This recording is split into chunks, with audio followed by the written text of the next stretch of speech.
dan sahabat-sahabatnya yang terpilih, juga untuk siapapun yang melanjutkan perjuangan estafet dakwah beliau. Semoga Allah masukkan kita di dalam golongan beliau. Amin ya rabbal alamin. Bapak, Ibu, saudara-saudari yang saya hormati, semoga semua dirahmati dan diberkahi oleh Allah. Di malam ini kita akan mengambil tema tentang salat, dan topiknya secara spesifik salat tanpa roh. Apa maksudnya kita akan bahas. Sebagaimana Rasul sallallahu alaihi wasallam sabdakan dalam hadis riwayat At-Tabarani disahihkan oleh Al-Albani, yang pertama kali diangkat dari umat ini adalah khusyuk. Sampai-sampai tidak terlihat sama sekali ada orang yang khusyuk, tidak ada. Jadi sesuatu yang diangkat pertama kali dari umat Islam bukan syariat-syariat yang lain yang tampak, tapi sesuatu yang tidak tampak. Khusyuk bisa dinilai, Pak? Nggak bisa. Karena dia sifatnya ada di mana? Di dalam hati. Dan itu yang pertama kali diangkat. Baik, kita lihat riwayatnya Hudzaifah. Hudzaifah juga mengatakan demikian. Sebagaimana diriwayatkan oleh Imam Ahmad dalam kitabnya Az-Zuhd, yang pertama kali hilang dari umat Islam adalah khusyuknya. Dan yang terakhir kali hilang dari umat Islam adalah sholatnya. Yang terakhir hilang sholat, tapi yang pertama kali hilang khusyuknya. Dan Hudzaifah juga meriwayatkan mengatakan, ini ucapannya Hudzaifah, yang pertama kali hilang dari agama kalian adalah khusyuk. Sampai kamu masuk di dalam suatu masjid, itu sholat berjamaah, tidak ada orang yang khusyuk, katanya Hudzaifah ibnul Yaman. Nah, muncul pertanyaannya, nanti kita akan bahas apa itu khusyuk, gitu ya Pak ya. Nah, ini perlu kita pelajari pelan-pelan satu persatu. Pertama, khusyuk antara orang mukmin dan orang munafik. Karena orang kafir tidak sholat ya Pak ya. Orang munafik sholat. Mari kita lihat perbedaannya, khusyuk antara ada dan tiada. Ini jadi judul kajian bagus ya. Pertama, khusyuk itu ciri-ciri penghuni surga Firdaus. Allah sebutkan qad aflahal mu'minun, telah menang orang yang beriman. Apa ciri yang pertama? Alladzina fi salatihim khashi'un. Ciri pertama orang beriman, dia khusyuk di dalam salatnya. Allah tidak sebut sifat yang lain, yang disebut spesifik itu perbuatan di dalam hati yang ada di dalam salat. Sesuatu yang tidak terlihat oleh mata manusia. Lalu Allah sebutkan di akhir, ulaika humul warithun, mereka adalah orang-orang yang mewarisi. Mewarisi apa? Alladzina yarithunal firdaus. Mewarisi surga Firdaus, surga tertinggi. Surga itu berapa tingkatan? 100 tingkatan, di Sahih Muslim disebut. Jarak antara satu tingkat dengan tingkat lain sejauh apa? Langit dan bumi. Ini di atas siapa di atas ini? Nah, ini lantai 2 siapa? Akhwat ya. Nah, jarak antara lantai 1 ke lantai 2-nya surga sejauh apa? Langit dan bumi. Langit aja nggak tahu tingginya berapa Pak. Jauh sekali. Jadi berlevel-level, orang enggak khalas masuk surga sudah selesai gabung sama Rasulullah. Nah, belum tentu. Rasulullah di surga paling apa? Paling tinggi. Kalau mau sesurga sama Rasul, selevel sama Rasul, harus gimana berarti? Amalnya seperti Rasul. Dekat-dekat minimal, jangan terlalu jauh. Kalau mau sesurga sama Rasulullah sallallahu alaihi wasallam. Ada seorang sahabat datang kepada Nabi, "Wahai Rasulullah, izinkan aku menemani engkau nanti di surga." Tetanggaan. Apa kata Rasul? A'inni ala dzalika bikathratis sujud. Bantu aku memenuhi permintaanmu tadi dengan apa? Memperbanyak sujud. Jadi amalannya harus ngejar seperti amalannya siapa? Rasul, baru selevel. Tetanggaan, Pak. Kalau enggak gitu ya jaraknya. Ya katakan kalau cuma beda 1 level ya Pak ya. Kalau bedanya 90 level, jauh Rasul. Jauh sekali. Baik. Berikutnya, sebaliknya, kita lihat sebaliknya. Allah berfirman dalam surat An-Nisa, surat keberapa An-Nisa, Pak? Aduh, terakhir nyentuh Quran ini Ramadan, Ustaz. Sekarang tidak disentuh lagi. Terakhir nyentuh Ramadan. Tiap hari bangun tidur yang dipegang apa? HP. Sebelum tidur HP. Bangun tidur terakhir pertama pegang HP. Sebelum meninggal, maksudnya meninggalkan alam dunia di hari itu, tidur yang ditinggal apa? HP pertama dan terakhir yang disentuh adalah HP. Tangan istrinya pun bukan itu yang terakhir disentuh. Allah SWT berfirman di surat An-Nisa, surat keberapa? Keempat, ayat 142. Boleh dicek di HP-nya masing-masing. Saya megang HP, saat memang pertama kali saya pegang HP, tapi buka Quran, Masya Allah. Ada, Pak? Tidak ada kayak gitu ya. Banyak. Wah, pertama kali dia pegang, langsung bangun tidur, saya pingin buka Quran. Atau buka WA dulu. WA, Instagram, TikTok. Ya. Baik, Allah berfirman, wa idza qamu ilas salati qamu kusala. Ciri-ciri sholatnya orang munafik Allah sebutkan di ayat ini ada 3. Dicatat ya Pak ya. Saya pelan-pelan nyebutnya karena yang perempuan pada suka nyatet ini. Kalau yang laki-laki memang menggunakan metode para sahabat Nabi. Apa? Para sahabat tidak bisa baca tulis dulu. Sedikit yang bisa. Banyak kan apa? Menghafal. Baru baca tulis banyak zaman tabi'in. Itu yang akhwat tabi'in. Nyatet metodenya. Antum yang menghafal ini lebih kuat dari metode mencatat. Masya Allah. Lebih tinggi derajatnya.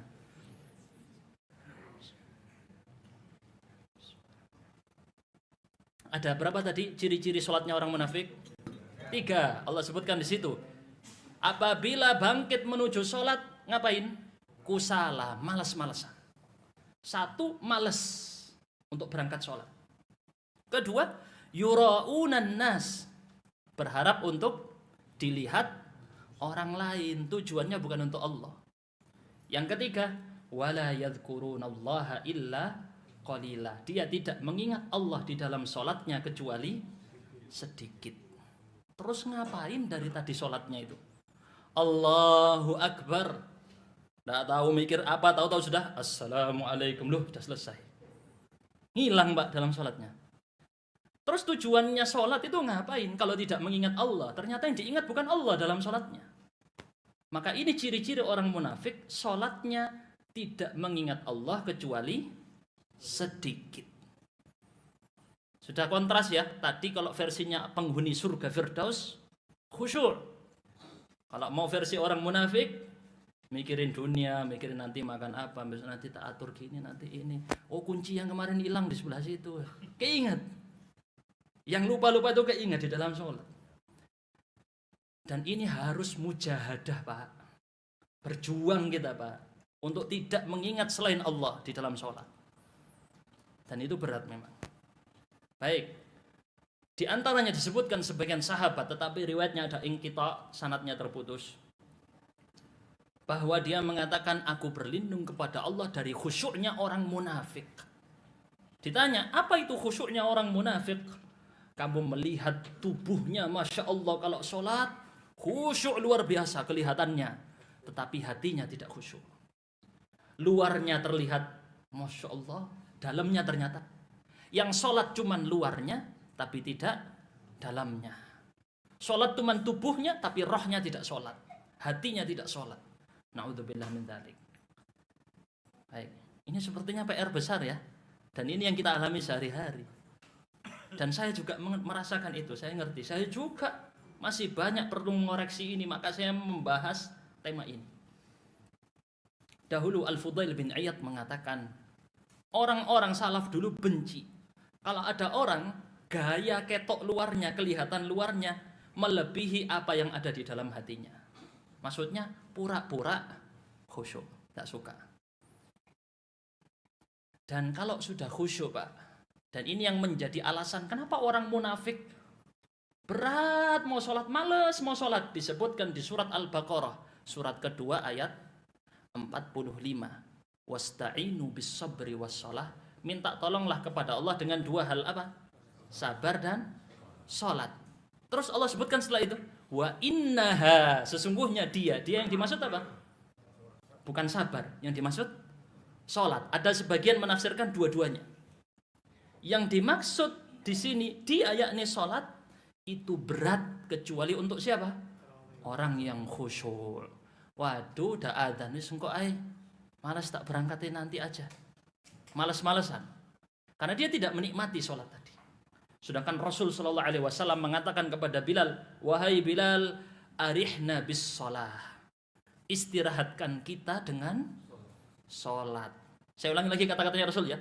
Istirahatkan kita dengan sholat. Saya tanya kalau di kita gimana konsepnya? Isoma, betul ya? Istirahat, sholat, makan. Dipisah Pak. Istirahat sendiri, sholat sendiri. Rasul enggak. Sholat itulah istirahat.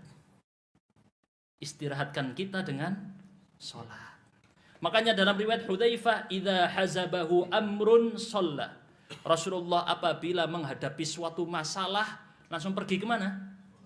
Ke kafe, berangkat main biliar. Ashabul kafe, bukan ashabul kafe. Masalah banyak. Jadi pertama ada masalah, larinya nonton YouTube, larinya drakor, larinya main game sama temennya. Ketika ada masalah itu yang terjadi di banyak umat Islam. Tapi Rasulullah ketika menghadapi suatu masalah, apa yang beliau lakukan? Larinya kemana? Masjid sholat. Rasul merasakan kenikmatan itu. Rasul menyebutkan aku dibikin cinta dengan wanita.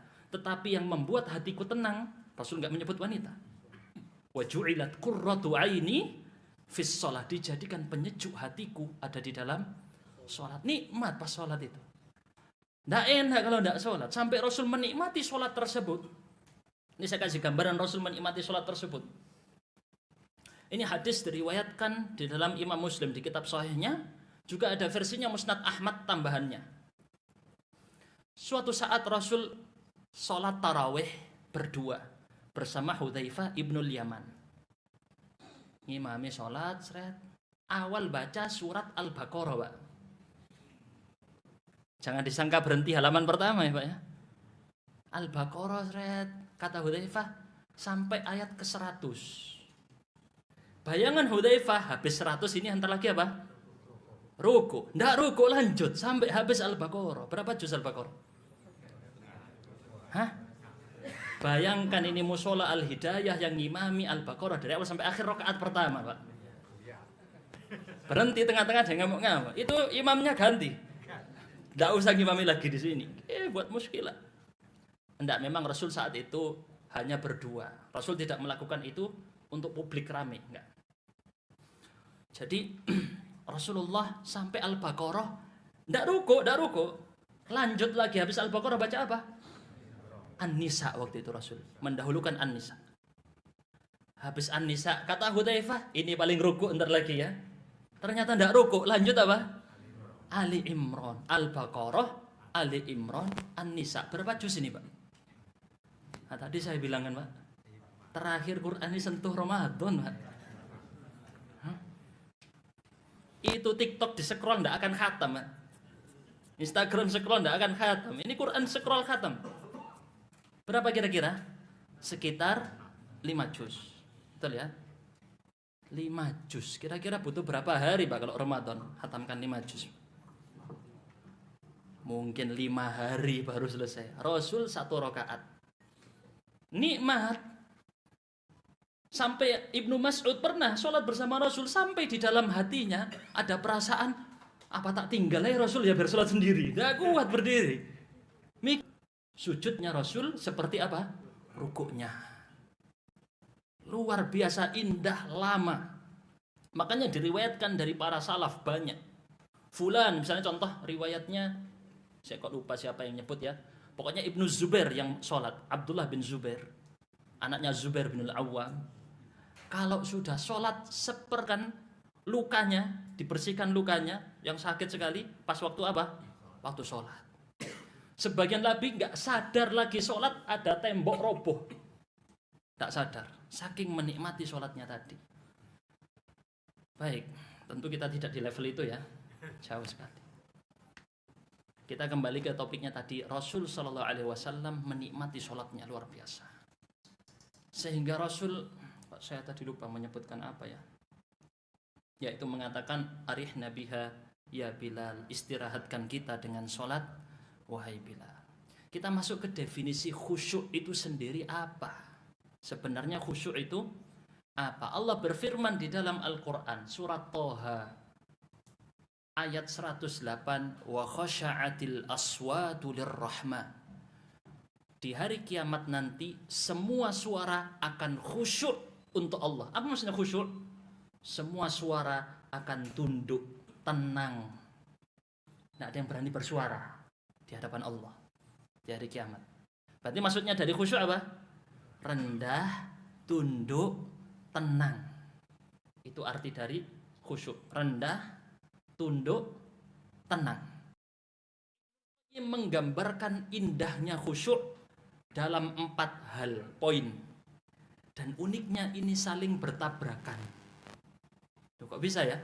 Kata Ibnul Qayyim, khusyuk adalah gabungan dari 4 hal. Pertama, ta'zim. Apa ta'zim? Mengagungkan. Sekaligus dzul, merendahkan. Berarti maksudnya apa? Menghinakan diri sehina-hinanya sambil mengagungkan Allah seagung-agungnya. Gabungan dari 2 ya. Kedua, ini sudah 2 ya.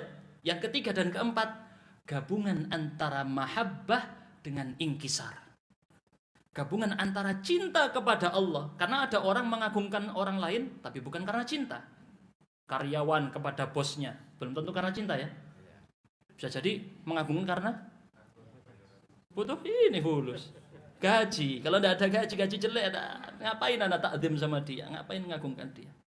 Ada alasan di balik itu. Jadi dia mengagungkan dengan, dan cinta lawannya inkisar. Apa inkisar? Remuk, hancur, patah. Jadi dia patah, hancur sekaligus cinta. Gimana itu bayangannya? Jadi dia menghinakan dirinya serendah-rendahnya dan mengagungkan Allah seagung-agungnya. Baik, kita masuk kepada langkah-langkah secara konkret. Ustadz, itu kan abstrak, tidak kelihatan ya. Gimana kita butuh yang detail? Ibnu Rajab menyebutkan, ini riwayat dinukil dari Sa'id ibn al-Musayyib, tabi'in yang senior. Dia melihat ada orang tangannya main-main pas sholat. Sebagian riwayat menyebut main-main dengan jenggot. Kadang-kadang orang sholat gini terus ya. Kebiasaan soalnya. Gini lagi, ngutik-ngutik kuping, apa, telinga, hidung. Maka kemudian beliau mengatakan, andai kata hatinya khusyuk, maka tubuhnya ikut khusyuk. Karena hati menjadi raja dan anggota tubuh menjadi rakyat. Rakyat ikut perintah raja. Lek hatinya khusyuk, tubuhnya ikut khusyuk. Kata Rasulullah SAW, di dalam tubuh ada segumpal daging. Kalau daging ini bagus, tubuhnya ikut bagus. Kalau dagingnya ini buruk, tubuhnya ikut buruk. Apa daging itu? Hati. Empal, Pak? Oh, bukan, tak pikir empal. Qalb, oh ya. Maka Rasul diantara doanya saat ruku apa? Allah. Nah ini kenapa Rasul kalau ruku lama banyak doanya, Pak ya. Kita kenal subhana rabbiyal azim, yang doa ini kita tidak tahu. Allahumma laka raka'tu, ya Allah kepadamu saja aku ruku. Aku tidak ruku pada makhluk yang lain. Wa bika amantu, aku beriman kepada Engkau. Wa laka aslamtu, aku pasrah kepada Engkau. Wa alaika tawakkaltu, aku bergantung satu-satunya pada Engkau. Anta rabbi, Engkau yang mengatur aku. Wa khasha'alaka sam'i, pendengaranku khusyuk untukmu. Wa basari, penglihatanku khusyuk untukmu. Otakku mukhi khusyuk untukmu. Khasha'alaka 'azami, tulangku ikut khusyuk, azmi, asobi, saraf-sarafku, lahmi, dagingku, dami, darahku, semua ikut khusyuk untuk Engkau. Di sini Rasul menyebutkan, hadis riwayat Muslim, doa ini bahwa yang khusyuk semua tubuh tadi. Gimana artinya khusyuk tadi, Pak? Tunduk, tenang, apa tadi satunya? Tunduk ya, rendah, tunduk dan tenang. Ini sholat obah tubuhnya. Ini sudah satu poin kekurangan dalam khusyuk. Walaupun khusyuk ukurannya di mana? Di hati. Tapi hati tergambar dalam bentuk tubuh. Ada orang penceramah katakan, penceramah, ustadz katakan, atau syekh, kiai. Ceramahnya kata-kata kotor tok. Yang nyebut go. Itu dan seterusnya dan seterusnya. Dan dia sampaikan di masjid, di ceramah. Kira-kira itu gambaran dari isi hatinya? Iya. Kalau hatinya bersih, dia tidak akan enak mengucapkan kata-kata kotor itu. Baik, lanjut berikutnya ya. Tentang khusyuk. Kita bahas pelan-pelan. Ini kayaknya sudah mau isya ya Pak ya. Isya jam berapa Pak? Ini materi kita belum bahas. Masih banyak ya, cuman saya bahasnya pelan-pelan dulu. Karena yang perempuan suka nyatet. Kalau saya buru-buru, itu nyatet bolong-bolong, bolas, males, tidak mau dengarkan. Pelan-pelan kita. Khusyuk diantara keutamaannya menghapuskan dosa. Suatu saat Sa'id ibnul As berada di sisi Utsman. Dan dia minta air untuk bersuci. Utsman minta air bersuci. Lalu beliau mengatakan, aku mendengar Rasulullah SAW bersabda, tidaklah seorang datang baginya waktu sholat fardu, lalu dia perbagus wuduknya. Gimana perbagus wuduknya? Dia hemat air wuduknya, tidak boros. Dia sempurnakan semua seperti cara Rasulullah wuduk, sela-selanya dipelajari sunnahnya. Gimana cara wuduknya Rasul? Dia pelajari dan dia praktekkan persis seperti Rasul praktekkan. Lalu kemudian dia memperbagus khusyuknya dan rukuknya, melainkan dihapuskan bagi dia dosa-dosanya. Selama dia tidak melakukan dosa besar, itu sepanjang masa dihapuskan dari dosa-dosanya. Kenapa kalau dosa besar Pak? Harus dengan apa? Tobat. Tidak bisa kalau cuma wis santai sudah diampuni, kelas. Tidak. Harus dengan tobat kalau dosa besar. Bahkan ada yang lebih detail, riwayat Muslim menyebut, tapi disebutkan saat sholat dia memuji Allah, benar-benar muji Allah. Jangan alhamdulillah rabbil alamin arrahman. Baca Al-Fatihah, mohon maaf ya. Ini sudah waktu adzan. Ini sebagian orang kalau Al-Fatihah bacanya gimana? Allahu Akbar. Bismillahirrahmanirrahim. Amin gitu. Pernah dengar seperti ini? Ada yang di viral-viral itu ya. Tidak bermaksud nyenggol, emang kesenggol. Bacanya ngebut. Amin gitu ya. Kira-kira kalau ada ujian tes anak SD sama gurunya dites, setor Al-Fatihah, baca seperti itu, lulus atau enggak? Enggak lulus, sama manusia saya enggak lulus, Pak. Untung syukur-syukur enggak ditabok sama gurunya ya. Kena UU nanti undang-undang. Jadi dia sama manusia saja enggak pantas ditolak, apalagi setoran Al-Fatihah sama siapa? Allah. Sedangkan Allah mengatakan, ini langsung saya singkatkan ke salah satu cara membuat diri kita khusyuk, langsung saya potongkan ke materi itu. Kata Allah, aku bagi Al-Fatihah sebagian untukku, sebagian untuk hambaku. Berarti ada dialog nih. Jadi kalau orang tidak ada dialog dengan Allah, bacanya terburu-buru. Apa kata Allah? Alhamdulillah. Saat dia mengucapkan alhamdulillahirabbil alamin, apa kata Allah? Hamidani abdi, hambaku memujiku. Lalu dia membaca Ar-Rahmanir Rahim. Allah mengatakan Athna alayya abdi, hambaku memujiku.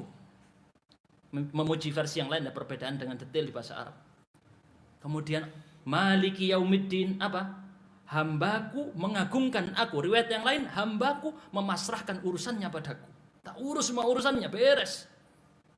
Terus kemudian apa yang dibaca? Iyyaka na'budu wa iyyaka nasta'in. Yang ini beda. Allah katakan dia di sini dapat setengah, aku dapat setengah. Apa maksudnya? Di sini dibagi dua, Pak. Iyyaka na'budu, ini miliknya Allah. Kepada engkau satu-satunya kami menyembah, ini milik Allah. Setengah yang satunya ini untuk hambaku. Apa? Iyyaka nasta'in, hanya kepada engkau kami minta tolong. Minta tolong apa, Pak? Pertanyaan muncul nih. Minta tolong apa? Hah? Minta tolong apa? Ini indahnya bahasa Arab. Tidak disebut objeknya, Pak. Maka apapun permintaan tolong selama Allah ridho, maka diberikan. Kata Allah, wali abdi ma sa'al. Dia dapat yang dia minta. Termasuk dari isti'anah, meminta tolong adalah minta tolong agar terus beribadah. Kita bisa amal soleh ini Pak, hadir majelis ilmu. Bukan, oh saya Ustadz, alhamdulillah memang saya orangnya rajin. Memang saya orangnya cerdas. Memang saya orangnya saya memang begini, saya memang. Itu Pak, dibuang semua Pak. Tidak ada nilainya itu di hadapan Allah. Saya gelarnya ini, saya orangnya. Tidak ada nilainya di hadapan Allah. Saya bisa hadir di majelis taklim, sholat berjamaah karena siapa? Allah yang bimbing saya. Kalau bukan karena Allah bimbing saya, tidak mungkin saya melakukan ini. Ini penting Pak. Alhamdulillah itu maksudnya itu. Ya Allah, kalau bukan, lihat Nabi Yusuf. Nabi Yusuf digoda dengan apa? Wanita. Istrinya raja. Istrinya raja cantik atau jelek kira-kira? Raja. Cantik ya. Tempat aman, ditutup semua. Tidak ada yang lihat. Tidak ada CCTV, tidak ada apa. Aman Pak. Tinggal berbuat. Apa yang dilakukan Nabi Yusuf? Apa yang diucapkan oleh Nabi Yusuf? Qala ma'adzallah. Kata Nabi Yusuf, aku berlindung kepada Allah. Kalau Nabi Yusuf menggantungkan, oh tenang, aku Nabi, aman. Tidak. Nabi Yusuf tidak menggantungkan pada dirinya. Ya Allah, aku minta tolong, tangani urusan ini. Aku tidak bisa menghadapi wanita yang menggoda saya berzina.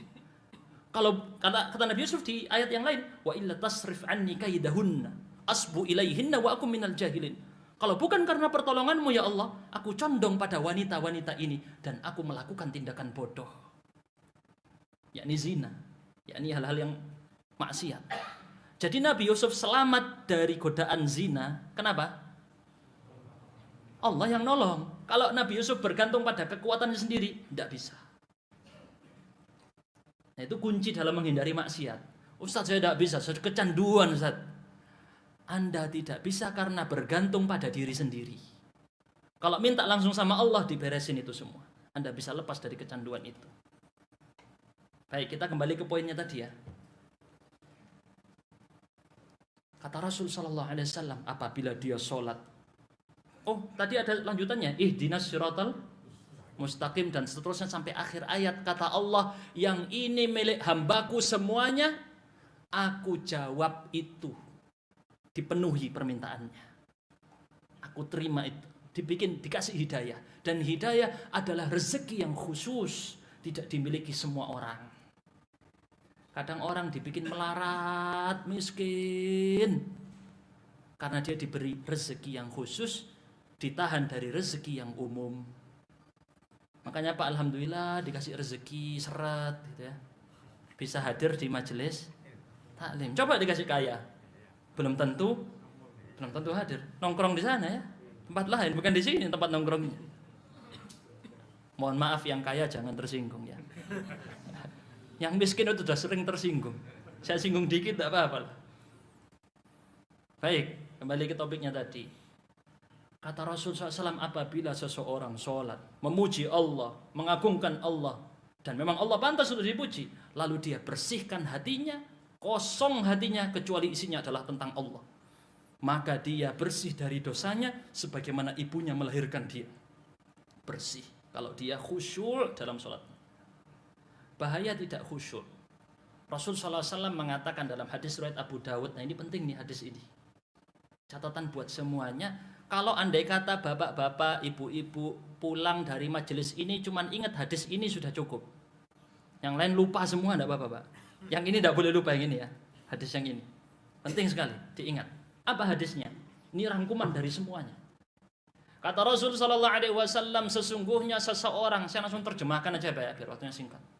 Saya baca Arabnya juga belum tentu faham ya Pak ya. Seorang itu sholat, selesai dari sholatnya tidak dicatat bagi dia.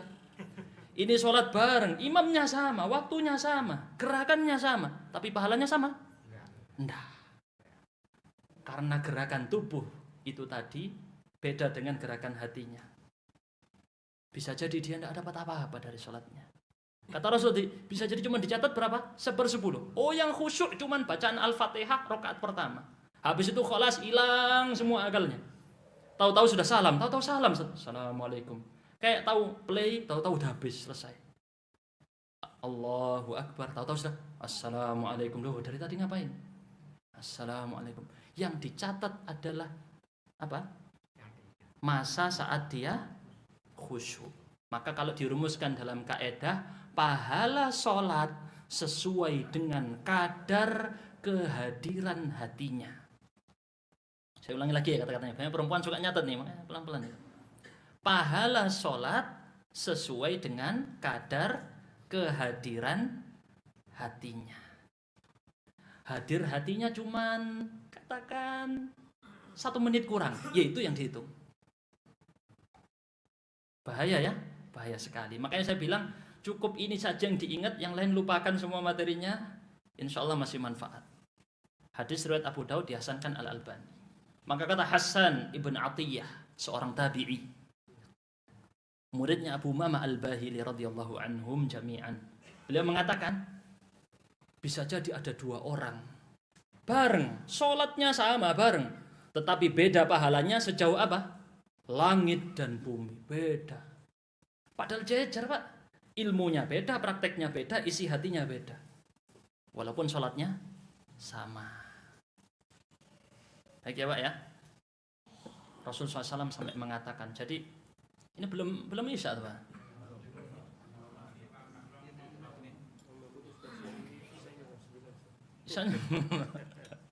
Rasul itu mengatakan, jadi pernah Rasul mengakhirkan sholat isyanya, diakhirkan di kalau nggak salah akhir sepertiga pertama.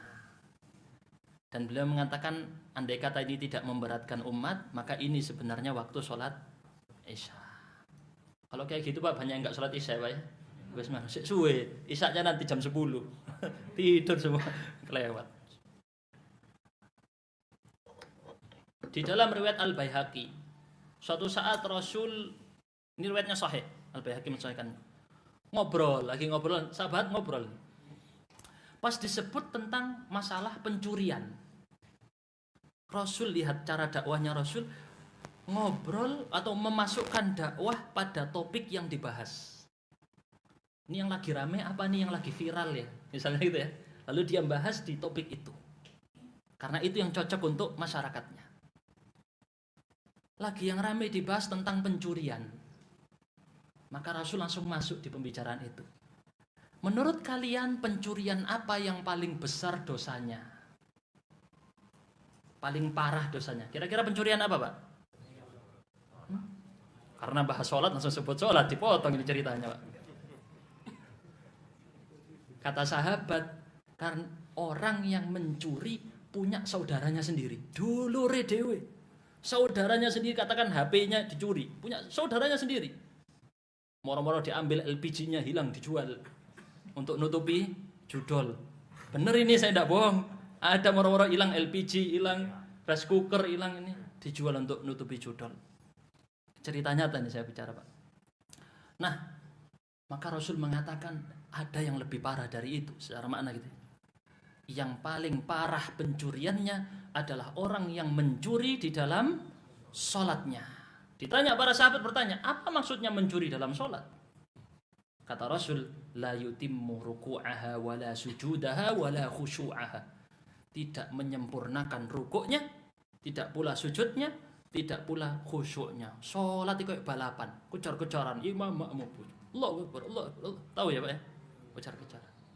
Kadang kita fokus ke orang lain, kadang kita juga lihat rokok keburu-buru, kalah hilang, tidak ada khusyuknya sama sekali sepanjang sholat. Nah, ini sudah adzan ya? Ada 2 versi adzannya gimana? Oh, ya.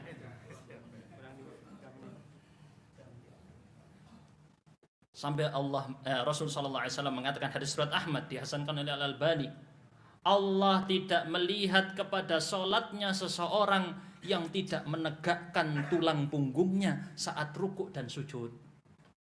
Allah tidak pedulikan orang seperti ini, sholatnya tidak dipedulikan. Ya ini rukuk belum selesai langsung sujud belum langsung pergi. Ini seperti kisahnya orang yang ditegur Rasul, sholatnya buru-buru. Jadi suatu saat Rasul di masjid, ini diriwayat Bukhari, diriwayatkan di Imam Bukhari di kitab sahihnya. Rasul lagi di masjid, tiba-tiba ada orang datang sholat. Setelah sholat, dia ngucap salam kepada Rasul. Assalamualaikum warahmatullahi wabarakatuh. Dibalas, Waalaikumsalam. Irji' fasalli fa innaka lam tusalli. Balik sholat lagi, kamu belum sholat. Sholat lagi dia. Selesai sholat, balik lagi ke Rasul. Assalamualaikum Rasulullah. Waalaikumsalam. Balik lagi, sholat lagi, ulangi lagi, kamu belum sholat.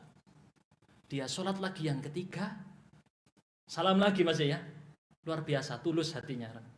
Assalamualaikum. Kalau sakit hati kan, oh, nanti dikoreksi lagi, tak kabur ke sana. Dia balik nemui Rasul. Assalamualaikum Rasulullah. Waalaikumsalam. Balik, sholat lagi, kamu belum sholat. Orang ini tulus luar biasa, sahabat ini mulia. Walaupun disebut para ulama sebagai orang yang buruk dalam sholatnya. Tapi ini dikoreksi para ulama lain. Tidak pantas kita menyebut ini pada sahabat Nabi. Dia orang tulus, pengen belajar. Dia bilang kepada Rasul, wahai Rasulullah, aku tidak bisa sholat kecuali seperti ini. Memang seperti ini sholatku. Ajarkan pada aku bagaimana seharusnya sholat. Maka yang disebutkan Rasul setelah itu dijadikan landasan utama sebagai rukun sholat. Disebutkan di kitab-kitab fikih. Salah satu yang ditekankan di dalam masalah ini apa? Tumak-ninah. Harus sampai persendian kembali ke persendian, tulang kembali ke tulangnya. Itu disebut tumak-ninah. Jadi problem orang ini sholatnya tidak apa? Tak tumak-ninah, buru-buru. Tadi saya bilang Al-Fatihah. Wadhalin amin gitu. Gimana? Kumur-kumur. Tidak pantas, disetor ke gurunya aja tidak pantas, apalagi pada Allah. Maka model sholat seperti ini Allah tidak perhatikan.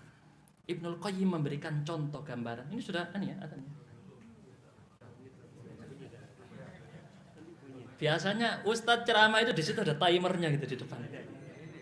Nah, timernya di sini ya. Kita lanjutkan insyaallah ba'da adzan. Terus berapa menit? Terus iqamah. Anak kuat 1 jam sampai jam 12 anak kuat insyaallah. Tapi ini jemaah ini jangan banyak-banyak, nanti dituang banyak-banyak hilang semua ilmunya ya. Nanti kita sesuaikan gimana pihak takmir sampai berapa menit ngikutin ini. Nggak usah ada tanya jawab ya.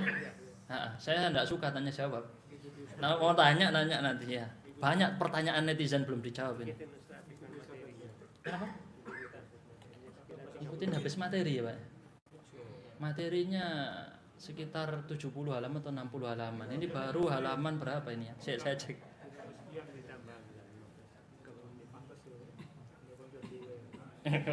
Kayak konco dewe ya Pak ya. Memang konco dewe kita Pak. Insyaallah. 77 halaman materinya, kita baru di halaman 28 ya Pak ya. Jadi tidak mungkin. Nanti kita ambil sebagiannya saja. Baik, silakan bagi yang bertugas adzan dulu. Nah. Di sini 10 menit ya. Saya tambah berapa kira-kira? Jangan terlalu banyak juga ya. 20, 15, antara 15 20 ya. Baik. Supaya perjanjian dulu ya. Nanti kesuwen men langsung sholat dulu. Oh, diangkat 1 ya? Enggak, pokok antara itu ya. 1 sudah siap-siap ancang-ancang itu, insyaallah. Alhamdulillah wassalatu wassalamu ala Rasulillah wa ala alihi wa sahbihi wa mawala amma ba'd. Memang begitu ya, Pak. Tidak boleh terlalu banyak. Terutama fase biar semangat. Awal langsung semangat, wis hajar 3 jam, 4 jam. Terus habis itu tidak ikut lagi, buyar ya, Pak. Pelan-pelan, dikit-dikit. Khutbah Jumat panjang ngalor ngidul 1 jam. Kira-kira gimana jemaahnya? Turun, tidur, pulang-pulang tidak bawa manfaat. Tapi khutbah Jumat singkat, padat, mengena ke hati 15 menit aja. Keinget terus sama jemaah. 20 menit lah paling lama. Baik. Sekarang kita masuk gimana caranya khusyuk, dari tadi keutamaannya seterusnya. Nah, gimana caranya khusyuk? Yang pertama, persiapan sebelumnya itu harus matang, Pak. Persiapan sebelum sholatnya sudah siap matang. Jadi Rasulullah SAW mengatakan barang siapa berwuduk dari rumahnya, ini hadis riwayat Muslim, di rumahnya wuduk dulu, kemudian dia jalan dari rumahnya ke masjid dengan tujuan untuk sholat fardu, maka setiap langkahnya dihitung apa? 1 langkahnya dihitung menggugurkan dosa, langkah kanan tadi, langkah kirinya untuk, nah seperti itu, jadi 2 langkah. Allah yang ngatur itu. Tapi sebagian benar-benar berpegang dengan dalil ini. Bahkan ada yang tentang sholat Jumat, berangkat benar-benar cuma mau mengikuti hadis ini jalan kaki. Baik. Tapi kalau jaraknya 15 kilo baik. Kemudian jadi kuncinya adalah persiapannya. Jadi Rasul menyebut orang ini sampai persiapannya wudhu dulu di mana? Di rumah wudhunya. Baru berangkat, sudah siap. Berarti sebelum apa? Sebelum, kalau bisa sebelum iqamat, sebelum adzan. Saya punya dulu guru kiai, nggak apa-apa saya sebut sekarang, walaupun saya sebut di majelis-majelis yang lain. Saya punya kiai luar biasa. Beliau terkena penyakit stroke, setengah badan tidak bisa bergerak. Tapi beliau datang ke masjid sebelum adzan, dipapah 2 santri 3 santri. Sebelum adzan, bukan sebelum qomat ya Pak. Sebelum adzan istiqomah, terutama di 1 tahun terakhir sebelum beliau wafat. Rutin seperti itu. Kami yang santri malu Pak, sakit pusing dikit izin ke pengurus. Maaf pengurus, tidak bisa ikut sholat Jumat, sholat jemaah. Padahal cuma sakit pusing. Ini kiai stroke setengah badan tidak bisa gerak. Datang ke masjid sebelum adzan, rutin tidak pernah bolong. Kami yang para santri malu jauh. Bahkan beliau masih sempat ceramah. Itu orang stroke tidak bisa ngomong biasanya ya. Kecil suaranya. Beliau ceramah, ada ustadz lain di sampingnya yang mengulangi ucapannya. Akhir hayatnya dihabiskan untuk itu, Masya Allah. Semoga Allah merahmati beliau. Nah, amin. Maka orang kalau persiapannya matang sebelum berangkat, beda khusyuknya dengan orang yang telat. Udah telat, gerusa-gerusu, lari, nyampe di masjid. Kira-kira khusyuknya sama? Beda. Ada orang datang awal, sholat sunnah dulu, betul. Baca zikir, doa, sudah matang, hatinya sudah dilatih. Makanya Rasulullah SAW di dalam sholat tahajudnya beliau selalu siapkan 2 rakaat sebelum tahajud. Untuk apa? Untuk pemanasan. Di awal baru bangun tidur, 2 rakaat dulu yang ringan, baru masuk di sholat tahajud yang lama. Ada persiapannya Pak. Kenapa kok enggak khusyuk saya Ustaz? Ya itu tadi, belum beres urusan dunia. Kata Abu Darda rahimahullah radhiyallahu an, termasuk kecerdasan seseorang, dia tuntaskan hajat kebutuhan dia sebelum sholat. Pas sudah masuk sholat, beres semua urusannya, tidak kepikiran urusan dunia, beres. Dia udah siapkan, oh nanti jamnya selalu siap, ready.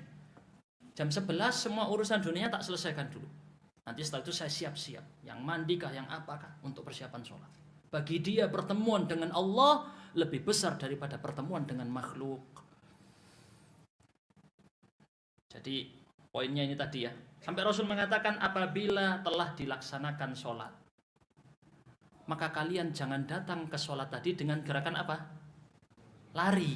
Rasul larang, tidak boleh lari. Bisa mulai nih, di sana jauh, udah kedengar qomat, langsung lari. Rasul larang. Jangan datangi sholat dalam kondisi apa? Lari. Kenapa? Ngos-ngosan Pak tadi. Nah ini tadi yang membuat orang tadi tidak khusyuk, kecapean dan seterusnya. Baik, poin kedua, cara untuk bisa khusyuk adalah menyingkirkan dunia dari dalam hati. Kata Al-Ghazali rahimahullah, hati itu ikut kepada apa yang menjadi fokus utama, sibuk hatinya apa. Ini orang omongannya, ambisinya apa, kelihatan apa yang di dalam hatinya. Jadi pas sholat, yang Anda pikirkan dalam sholat itu, itulah ambisi hati Anda. Saya ulangi lagi Pak ya, kata-katanya ini penting.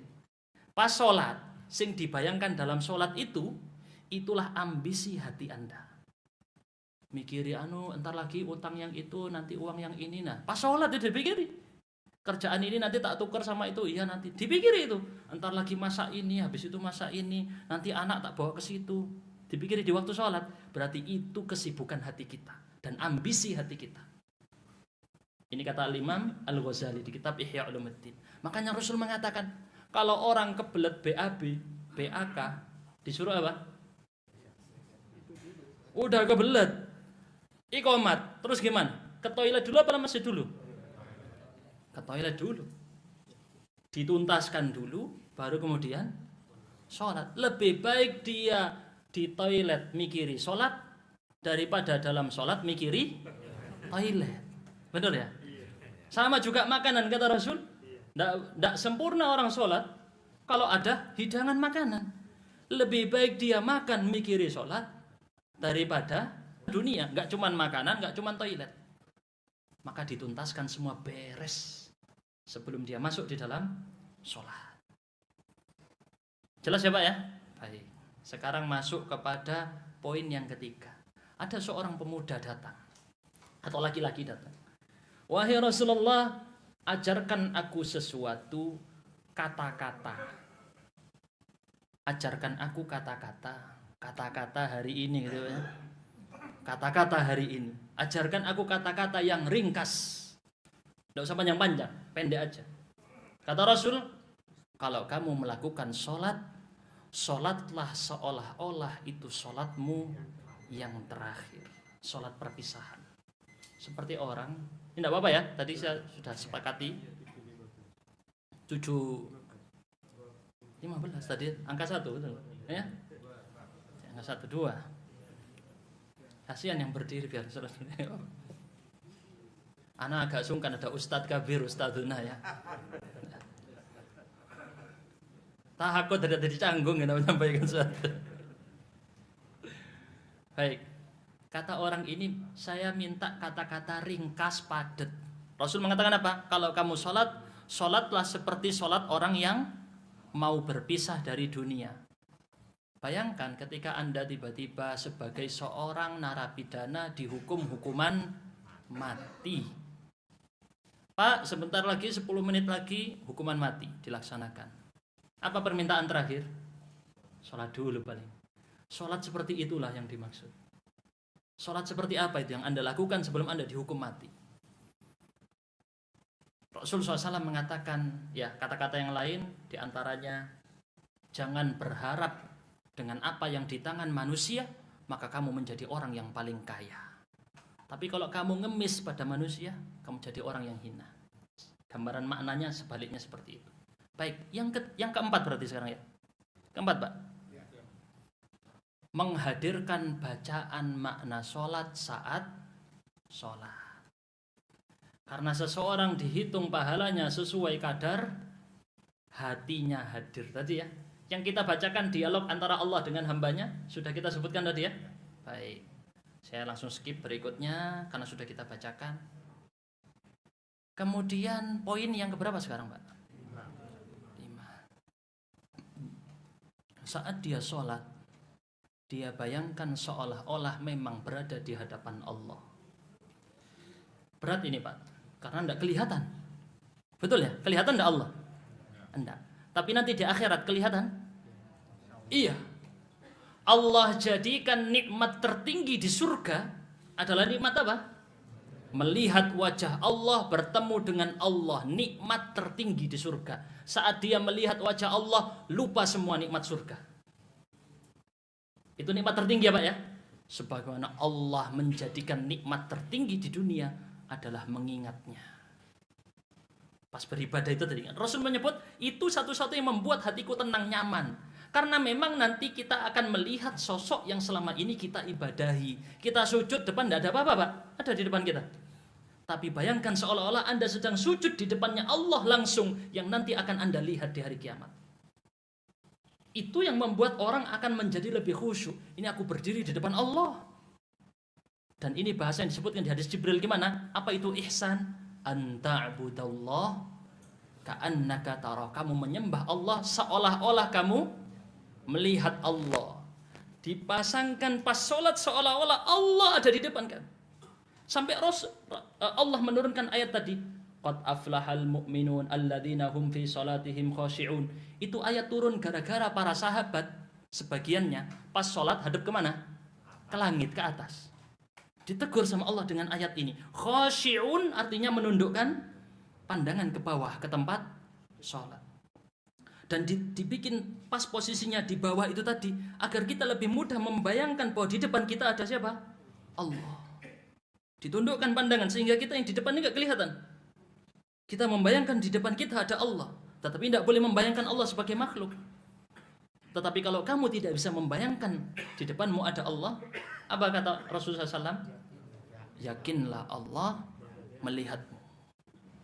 Jadi puncak ibadah tertinggi adalah ihsan, membayangkan Allah ada di depan kita. Baik, ini gambarannya ya. Maka diatur. Yang poin keberapa sekarang? Ke-6 ya. Ke-6 itu mengatur pandangan. Sampai Rasul sebut nolah-noleh itu termasuk curiannya setan. Maka dia fokus di... Baik, sekarang pertanyaannya muncul.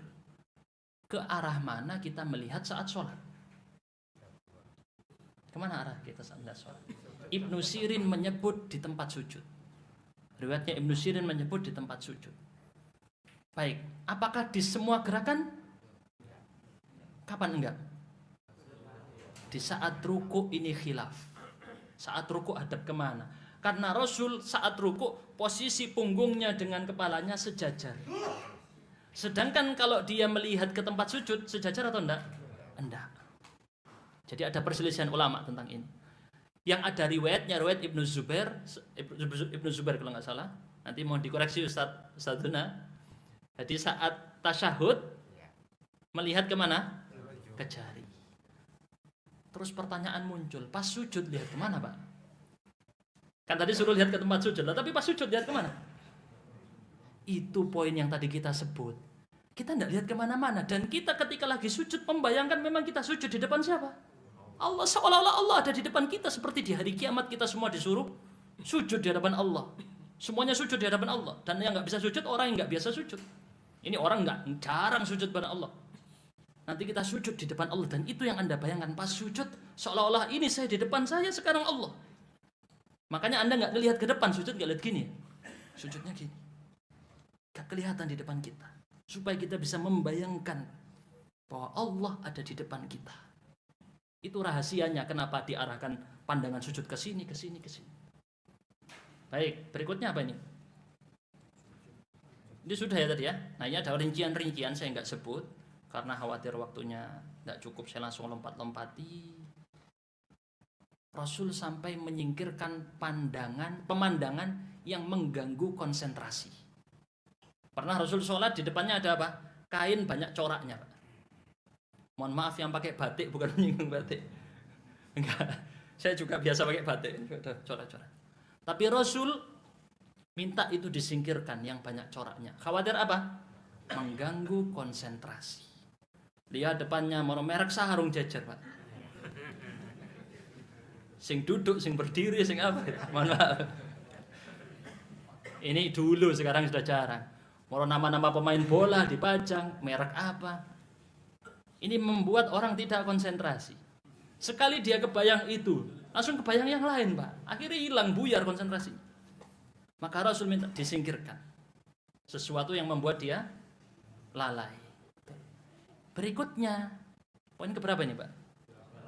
Masih ada, ini pas ini sudah habis waktunya. Ke-8 terakhir ya. Memasukkan doa dalam sholat. Maksudnya memasukkan doa dalam sholat. Sholatnya tidak kosong, ada doanya Pak. Rasulullah SAW mengatakan posisi terdekat seorang hamba dengan Tuhannya kapan? Saat sujud. Ini kalau dibayangkan secara fisik aneh sebenarnya. Karena Allah ada di atas, tapi hamba jadi dekat pas lagi posisi di bawah. Saya ulang lagi. Allah ada di atas arsy, di atas langit. Tetapi posisi terdekat hamba justru pas lagi di bawah. Anda hinakan diri Anda sehina-hinanya. Bahkan posisi kepala diletakkan lebih rendah dari tempat pembuangan kotoran. Betul ya? Pantatnya lebih tinggi dari kepalanya.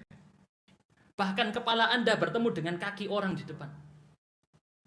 Jadi Anda hinakan diri Anda sehina-hinanya. Itulah yang membuat Anda tinggi di hadapan Allah. Kata Rasul apa? Fa'akthiru fihi du'a. Perbanyaklah di dalam sujud itu apa? Doa. Pas sujud banyak-banyak doa.